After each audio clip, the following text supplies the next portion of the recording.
Hebu chukulia mfano, unaendesha gari ambayo mfumo wake wa breki umepoteza mafuta ya breki. Gari hilo breki zitanasia au zitapata moto, na wakati mwingine gari linaweza kulipuka. Hivyo mafuta ya shilingi 7,000 mpaka 20,000 yanaweza kusababisha ukapoteza gari la milioni 10 mpaka milioni 100.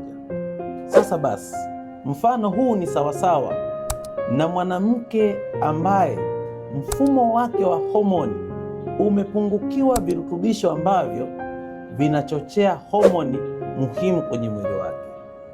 Madhara yafuatayo yatatokea kwenye mwili: kukosa hamu ya tendo la ndoa, kupoteza uwezo kabisa wa kuzaa, hata mayai kuto kukomaa, na wakati mwingine kutokea uvimbe kwenye ovari pamoja na vimbe zingine zinazoambatana na saratani.